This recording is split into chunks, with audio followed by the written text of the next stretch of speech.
Welcome back to The Breakdown with me, NLW. It's a daily podcast on macro, Bitcoin, and the big picture power shifts remaking our world. What's going on, guys? It is Friday, August 30th, and that means it's time for the Friday Five. Before we get into that, however, if you are enjoying The Breakdown, please go subscribe to it, give it a rating, give it a review, or if you want to dive deeper into the conversation, come join us on the Breakers Discord. You can find a link in the show notes or go to bit.ly/breakdownpod. All right, friends, welcome back to another Friday Five. This was a surprisingly consequential week, with lots of the news being about big epical issues that could have serious implications down the line. In the background, there was a bunch of ongoing institutional adoption, but this is definitely a week to talk about big ideas. And so let's dive in. There's some huge stories this week. It was a bit hard to find 5 really impactful stories, but they all seem to have sort of the same vibe. They're really concentrated. I mean, if we were going to have an honorable mention, there are about a million little world just keeps moving on for the crypto industry stories. There's like a Bitcoin hedge fund that launched and, a bunch of institutional news, but it's all small stuff. It's all not big stuff. But for those of you who want to peel back kind of this crazy things, there's definitely there's a sort of new normalcy around institutional engagement with crypto that's just sort of quietly going on in the background. I'm sure we'll have context to talk about it in future weeks, but obviously that wasn't the big story this time. Yeah, I agree. There's a groundswell and it's become normalized that we just get these huge institutions participating. Even the Morgan Stanley news a few weeks ago kind of came and went. Yep. And even a year ago, that would have been the story of the year. I think that BlackRock's involvement and all the other institutions have just made it sort of assumed that all of these will eventually come online. And they don't impact the market directly, but I have a feeling that when the tipping point sort of comes, if it does in the fall, all of those stories, we're going to look back and say, wow, that was absolutely huge, right? Absolutely. Yeah. And speaking of stories that are just absolutely huge, France hands Telegram CEO Pavel Durov preliminary charges over alleged criminal activity on the app. Of course, he has actually been released since then, although he has to stay in France, I guess, awaiting charges. I don't really know exactly how the criminal justice system works in France, but, for those who don't know, he basically landed on his private plane, a rented private plane, we found out, which apparently is relevant, in France, was immediately arrested. There was a lot of conjecture as to the reasons because it wasn't originally announced. It took a few days to see the charges, and it, in my opinion, was sort of the worst assumptions came true. Yep. He was largely charged for complicity for things users were doing on the platform using the technology and for failing to moderate that. So I would love your initial commentary on this as we dig into it. My first reaction with this was very, very standard. Like, let's wait and see what the actual charges are. There's scenarios where it could be, something that we don't think, and then scenarios where it could be really bad. And it ended up being the sort of worst case scenario of, or at least it's seeming really worst case scenario of him being targeted for what's going on in his platform. And so the implications of this are much bigger than just this case.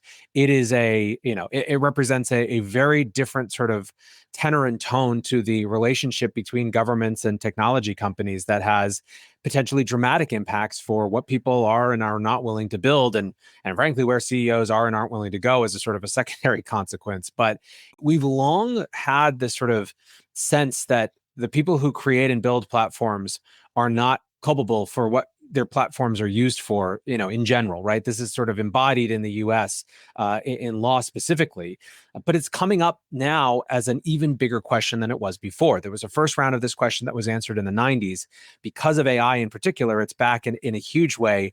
And this feels like the opening salvo of what is potentially a very different approach by governments when it comes to their approach to the speech technology and the complicity of teams, and I have to think that it's all just prelude for a bigger fight as new types of technology platforms come online. But I think for those of us who have enjoyed the fact of creation of these applications, this is a fairly chilling sort of moment.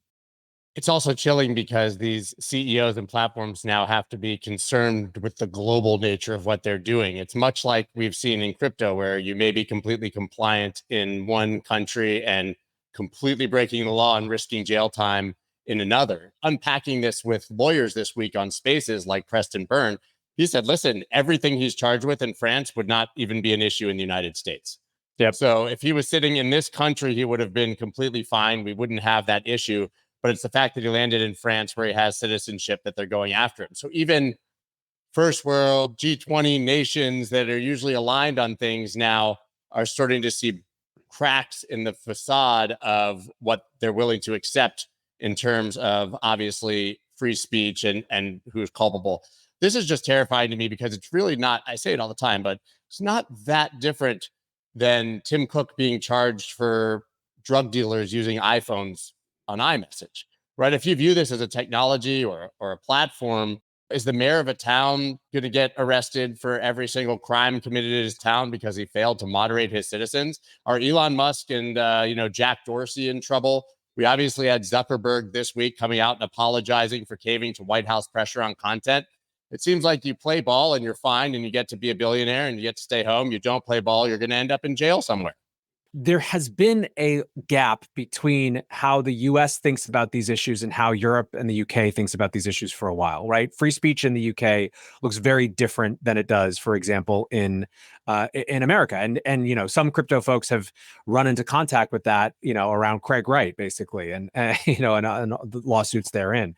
But it's clearly calcifying in a harder way, right? Like Europe is now actively pushing to be sort of the harsher regulator of all these sort of things. And you start to see it playing out in terms of European citizens actually not having access to certain services because American companies are not willing to deal with it. Again, not to keep bringing it back to AI, but this is, I think, where that battleground is shifting in a big way. Meta has chosen not to release certain parts of its multimodal models in Europe because it doesn't think that it can comply with the EU AI Act. Apple has said that it's not putting Apple Intelligence out or big parts of Apple Intelligence out in Europe. And so Europe has created a situation for itself where, good job, you're the first to regulate things, but you don't have any sort of homegrown industry. Companies are going to, largely have to move out of that, out of the jurisdiction. And, this is just raising that to a whole new level. If platform, owners are culpable for what's going on, it's a very nervous thing. And the likely first losers in this are going to be European citizens who just have access to fewer services. They're going to have access to fewer services. I think it's very interesting, though, that they have more access to crypto services largely than people in the United States do. I mean, this is obviously a crypto adjacent story because anything that happens for freedom or privacy eventually affects us.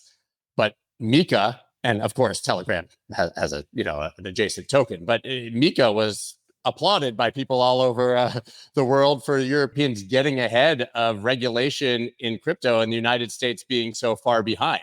So there's this kind of strange bipolarity here. Sort of. It's the weird wonkiness there is that the freezing effect in the US is not based on how rules have been defined. It's based on a lack of rules being defined and the clear antagonism of a particular administration towards crypto, right? So it's not that the US and Europe sort of sat down and each went through their own processes to figure out where it landed, and Europe came out more sort of pro crypto than the US. It's just that the particular situation has been so frozen and antagonistic in the US that the net impact is even more dramatic. However, it is ironic, and I think is not a particularly nice sign for US regulators that Europe of all places is ahead of us when it comes to citizen access to services. Absolutely crazy town. I mean, and that wasn't the only sort of bad news for Telegram this week. Obviously, blockchain went down, I believe, twice. This article was for 6 hours. I think there was another short outage afterwards, and that's largely because of the launch of a meme coin, of course, which they called here a meme coin. CoinDesk doing their best to edit. But a meme coin launches, and in the midst of all of this, their chain basically goes down for hours. I mean, rough week for Telegram.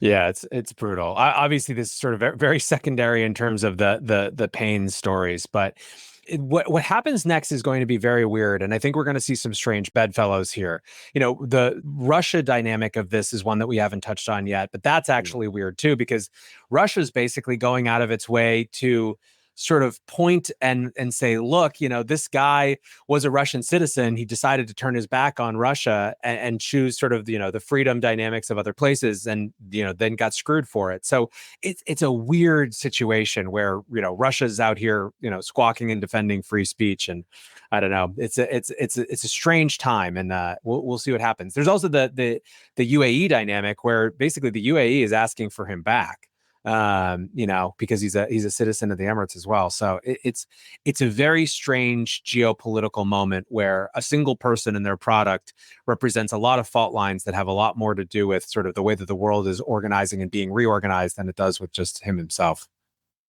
Yeah, I didn't have on my bingo card Russia defending free speech. Right. Yeah. It definitely makes you wonder how much the United States knew about any of this. Hello, friends. Before we get back to the rest of the show, I want to implore you to join me at Permissionless. Permissionless is the conference for crypto natives by crypto natives, and the reason it's so important this year is that despite regulators' best attempts to push industry founders, devs, and executives out of the US, the United States remains the beating heart of crypto. Today, the tide is turning. Policymakers have pivoted from fighting crypto to embracing it. Literally, now we are in a major political party's platform, which will lead ultimately to the creation of new financial products, new applications, and ultimately new adoption. Permissionless is the conference for those using and building on-chain products. It's home to the power users, the devs, and the builders. And perhaps more importantly, I will be there. The location is Salt Lake City. The dates are October 9th to the 11th, and tickets are just $499. If you want to get 10% off, use code BREAKDOWN10. Go to the Blockworks website, blockworks.co. There will be links to register for the conference, and again, you can use code BREAKDOWN10 to get 10% off. I'll tell you one thing the United States definitely knows about, it's sending Wells notices. The SEC has sent a Wells notice to OpenSea, warning of enforcement action. Important to note, a Wells notice is not the enforcement action itself. And we've actually seen the SEC not take enforcement action against a few companies of late that had been sent Wells notices. But either way, this is a relatively huge development because this is alleging that NFTs are effectively unregistered securities. To me, this is like going after eBay for being a marketplace for unregistered securities because people are selling their Jordans and their used t-shirts for a profit or anything else that they're selling on there. People who believe that NFTs obviously are art do not understand this at all. So this is symbolically, I think, very big. And then, of course, there's the political side of it, which is there's rhetoric coming from the Harris campaign that we're going to see changes, that they're going to engage with the industry, while Gary Gensler and the SEC clearly have no intention of stopping these sort of abrasive tactics. Yeah, I'm pretty firmly in the camp of this one is a scorched earth sort of thing. No matter where this lands, no matter if on the other side we have distinct legal clarity that affirms what everyone believes right now, this is exactly the type of thing that can significantly gum up the works for an industry for years. And I think that this is now a spiteful part of this administration that wants to grind the gears of this industry to a halt even farther than they have. I think that they are perceive that they are losing power, but they still have power right now. No one's going to rate limit them from a power perspective in the middle of this election campaign. It's just not going to happen. I think that, I tend to be a person who looks to Occam's razor as the simplest explanation for things. And I think that increasingly, Gary Gensler's spite is the simplest explanation for things when it comes to the actions of the SEC. I think that makes sense, but he's not doing his party any favors here, certainly with the crypto industry. What I find interesting here is that we obviously have a little bit of precedence for this. Obviously, we had Stoner Cats, right? And impact theory, I think, being the biggest. But if you looked at the impact theory case, Tom, who's a friend of the show, but he did say, listen, you're going to put this much money in and it's going to turn into a hell of a lot more money. Right. And he sort of did the promoter part of the investment contract that they pointed at. But even in that case, where the CEO of the company outright came out and said, you're going to make a profit, we had two SEC commissioners, Uyeda and Peirce, of course, come out and say, this still doesn't qualify for the Howey test. You might as well be doing this with baseball cards, like I said, and, use tennis shoes. it doesn't make any sense. So going to the marketplace and not even the people launching them now and going after them is a huge, huge escalation. I tend to agree with you that this is scorched earth. I also tend to agree these things take a long time, and this will probably be dropped if we see regime change or even a different chairman at the SEC. I think these are just symbolic gestures, but this is a huge symbolic gesture. Absolutely. No, it is a fireball if it's scorched earth, right? This is not a small thing. I think that we're seeing, if you look at these legal cases, the middle ground kind of space that seems to be getting articulated is tokens not being securities in and of themselves, which we'll get into in a minute, but there being the potential that an offering of a token, especially an initial offering of a token, or an offering of a token by a centralized entity, can represent an investment contract, which will, unsurprisingly to anyone listening, make a lot of sense intuitively as where these lines might get drawn, right? That there are, you could sell things in such a way that they sort of start to constitute investment contracts. This is not what this is accusing. This is actually saying outright that NFTs are securities. It wants that fight, even if, again, it gets smacked down in court, which is the particular reason that I think that this is scorched earth, because I think that if they couldn't even get the idea that tokens were securities through, I think it's very unlikely that they get the idea that NFTs are securities through. Yeah, it's a lot like Ripple, to your point. When Ripple initially sold them to investors, that was a security offering, but everything that happened after that was not. This is the marketplace that is selling them. It's insane. So maybe Impact Theory could have been a security offering based on the specific things he did to mint and launch those. But once they're being sold on the open market, that open market being liable to me is just absolutely crazy town. There was some conspiracy theory that there was a interesting timing here because Trump obviously launched his fourth NFT collection, I believe the day before the Wells notice. But I spoke to Sheila Warren about this yesterday, and she said these Wells notices take forever. There's no way that this was meaningful timing. It's just coincidence, but it is somewhat ironic that within 24 hours of Trump launching an NFT, the Democratic lead, I guess, of the SEC says NFTs are security offerings. The silver lining, by the way, is that if Trump's in office, he's not going to deem NFTs securities since he's launching them. I think it's symbolically notable. I agree with them. The mechanics of this basically ward out that particular theory for how it came to be. So going back to Gensler not doing his party any favors in that assessment, that's our assessment as we sit here viewing all of these actions as negatively impacting the Democratic Party. And there's certainly an argument to be had. There are many Democrats who feel that it's negatively impacting the party, including elected officials.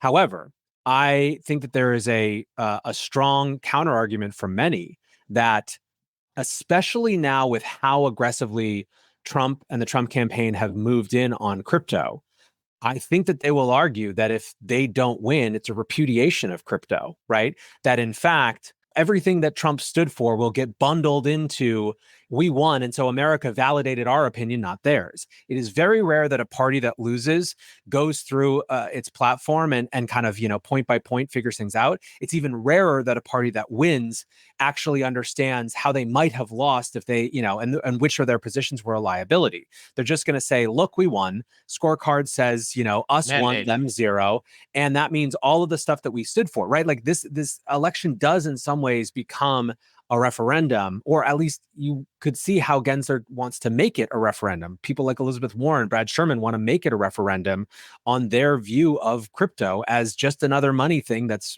for bad people and for rich people and for assholes. So I think that the gambit here is that Gensler is part of a wing of the Democratic Party that wants to win with their antagonism of crypto as a plank so that they can be validated in that. So my title is not hyperbolic because it's very real when you describe it that way. And you sort of alluded to the next story. So we'll go ahead and move there, which is SEC's case against Kraken will proceed to trial. California judge rules. Now, this was largely viewed as a huge negative when it came out for the industry. You guys might remember Coinbase also, most of their case was pushed forward. There shouldn't have been an expectation that this would be thrown out, but it does speak very specifically to the securities offering side that you mentioned before. So go ahead and talk about that. Yeah, I mean, so basically, so one, to your point, it was always going to proceed. It was almost no chance that this wasn't going to proceed to trial. This is, this process is legal de rigueur, and it's part and parcel of trying to figure out. You try to piece out parts of the argument in advance, right? So to figure out what the SEC can and can't argue, and what the stakes and terms and context of the actual court battle will be. And one of the things that came out in this decision is the judge effectively, kind of once again making this delineation between the tokens themselves and the way that they're offered and in what circumstances they're offered. In fact, he went out of the way and basically said that he called the SEC on their use of the terminology crypto asset securities, basically saying it's confusing at best and outright lying at worst. So this was to the extent that you didn't actually think that there was a chance that this was going to get the case dismissed, there's a lot to be pretty positive about in here as well. Yeah, that's how I read it as well. I think that these cases are going to be big trouble for the SEC if they end up going through. I mean, after the Ripple decision, the Coinbase case had already sort of lost all of its teeth as far as them selling unregistered securities. And this is just going to be follow up in that. I wouldn't be surprised if these never get to trial by the time we're done, if these just get thrown out, depending on the regime change or not. But our last story, kind of crypto adjacent, I think. But it's obviously NVIDIA. It was the top talk of the town for markets this week. They had earnings. They beat earnings. But apparently now when you beat earnings, even though your expectations are really high, if you don't beat earnings by quite enough, it can dump your stock. So NVIDIA beat earnings after hours. NVIDIA stock dumped. Stocks went up. Bitcoin went up. Then 24 hours later, all those things went down. And man, I can't figure out what is good news and what is bad news anymore. Let me try to sort of give you my framework for this. There's two things going on. One is sort of AI specific, and one is a larger framework. NVIDIA, more than any other company, has driven the last 2 years of stock market performance. It has been the sort of indicator of the generative AI explosion. It's been the place that has sort of benefited most, as well as represented most. NVIDIA has so aggressively beat analyst expectations every single time that it's no longer a question of whether they beat expectations. It's a question of how much they beat expectations by. So one, there's a little bit of that just, it was only a couple percent that they beat expectations by. I think expectations were 28.7 billion in revenue, and it's like 30.4 billion in revenue or something like that. So that marker -1 against NVIDIA was that they didn't beat expectations by enough. Marker 2 was that their projected quarterly earnings were a little bit lower than analysts had wanted to see. The great looming fear is that at some point this has to stop, right? Question mark, question mark, question mark. And so any indicator of that is going to spook people a little bit. So that was the second negative thing. And then that fact of the second negative thing also triggered a different look at some trouble that NVIDIA has had in terms of delays with its new Blackwell units, right? So NVIDIA does have these tiny little things by relative to their performance, they wouldn't freak anyone else out in terms of other companies. But again, they're being used as a barometer and a benchmark for the entire sort of AI space. Now, there's another thing going on though, which is that for the entire period of the rate hiking cycle and then the higher for longer part of the cycle, AI enthusiasm has been the counterbalance that Wall Street has clung to, right? It has been both a legitimate thing that they're excited about, believing that this technology actually will get, big productivity gains and GDP increases, but it's also been a life raft in an otherwise gloomy period for markets of decreased liquidity and worse performance and all that sort of stuff. Now, I don't think it's surprising that we're starting to see, bigger questions around AI hype and AI pricing and all these sort of things right as we're heading up into the beginning of the rate cutting cycle. It's just the narrative need for AI has decreased a little bit. Now, I don't think that we're going to see some massive flood to the exit, because it wasn't that AI wasn't real for people. It's just that maybe it was 20% higher priced or 30% more excited that people should have been. And I think we'll see some amount of sort of repricing on the basis of that. So that's what I see going on. But I do think that weirdly, NVIDIA is telling as part of that process. Totally agree. I don't think there's much more to say there. That was our 5 stories. I just want to take a look very quickly as we end at coin market cap here and remind people that Bitcoin is still $59,500. And as boring as the summer is and as bad, quote unquote, as price action is, I would guarantee that if you zoomed back 6 months, certainly a year, and I told you that at the end of the dull summer that comes after every halving cycle or coming into the end, we'd be sitting around $60,000 Bitcoin, you guys would be celebrating your asses off. I pretty much only look at the price of Bitcoin right before we jump on because I want to make sure that I know. And if I had closed my eyes the entire summer, it would have been roughly what I thought it was going into the summer. It's around 60K. That's just been when we look back at 2024, it'll be the year of 60,000. Like that's just what, we'll mentally associate it with, maybe 59,000 for the glass half empty people. Yeah, well, have been 10 above or 10 below and hovering around it basically since February, right? Yeah. On the way up to 74K in March. So I just tell you guys, listen, it's fun to come here and talk about these things. Don't worry about the price. Chill. It'll change eventually. And for now, you could be touching grass, at least after watching this show for 27 minutes of your life on Fridays. That's all we got for you guys today. Follow NLW, of course, on X and his YouTube and podcast channels, The Breakdown. It is the single best show for that quick 10 to 15 minute update on everything that's happening. That's why he's so good at this by Friday, because he's already done it all week. Yeah, Thank you so much. Really appreciate it. We will see you guys next week. Bye, everyone.